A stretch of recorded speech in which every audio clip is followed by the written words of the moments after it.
આ સમસ્યાનો સામનો તમારે ન કરવો પડે તે માટેથી આજે આપણે 5 એવા ડ્રિંક્સની વાત કરીશું કે જે ડ્રિંક્સ પીવાથી તમે તમારા સ્વાસ્થ્યમાં સુધારો કરી શકો છો। દર્શક મિત્રો, ખબર છે .com હું માલવિકા આપનું સ્વાગત કરું છું।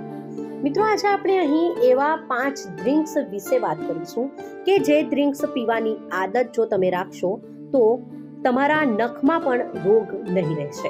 જી હા, તો કયા છે આ 5 ડ્રિંક તે વિશે વાત કરીએ।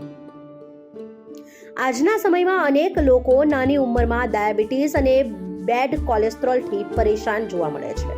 તેનું કારણ તેમની લાઈફસ્ટાઈલ અને આહારની આદત હોય છે। ત્યારે આ સમસ્યાનો સામનો તમારે ન કરવો પડે તે માટેથી આજે આપણે 5 એવા ડ્રિંક્સની વાત કરીશું કે જે ડ્રિંક્સ પીવાથી તમે તમારા સ્વાસ્થ્યમાં સુધારો કરી શકો છો। સૌપ્રથમ વાત કરીએ ટામેટાના સૂપની, તો ટામેટાનું સૂપ સ્વાસ્થ્ય માટે ખૂબ જ ફાયદાકારક છે। તે ફાઇબર અને પોષક તત્વોથી ભરપૂર હોય છે। રાત્રે તેને પીવાથી બેડ કોલેસ્ટ્રોલ અને ડાયાબિટીસમાં લાભ થાય છે। તમે દરરોજ રાત્રે સૂતા પહેલા તેને પી શકો છો।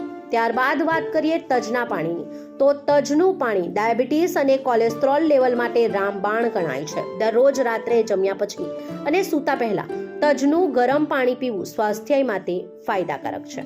ત્યારબાદ વાત કરીએ લસણના પાણીની, તો લસણનું પાણી કોલેસ્ટ્રોલને શોષી લે છે। આ પાણીમાં એન્ટીવાયરલ અને એન્ટીફંગલ ગુણ હોય છે જે કાર્ડિયોવેસ્ક્યુલર હેલ્થ સુધારે છે। ત્યારબાદ વાત કરીએ ત્રિફળાના પાણીની, તો ત્રિફળાના પાણીમાં વિટામિન સી ભરપૂર માત્રામાં જોવા મળે છે। આ પાણી એક હેલ્ધી એન્ટીઓક્સિડન્ટ છે અને તે આપણા બ્લડ સુગર લેવલને કંટ્રોલ કરે છે। જો તેનો પાવડર ગરમ પાણી સાથે લેવામાં આવે તો તે શરીર માટે કુદરતી ડિટોક્સનું કામ કરે છે। ત્યારબાદ વાત કરીએ હળદરની, તો હળદરનું પાણી શરીરમાંથી બેડ કોલેસ્ટ્રોલ ઘટાડવાનો સૌથી અસરકારક ઉપાય છે। દરરોજ રાત્રે જમ્યા પછી અને સૂતા પહેલા હળદરનું પાણી પીવું સ્વાસ્થ્ય માટે ફાયદાકારક છે। આમ તમે પણ આ 5 ડ્રિંક્સનો ઉપયોગ કરીને તમારા સ્વાસ્થ્યને સુધારી શકો છો।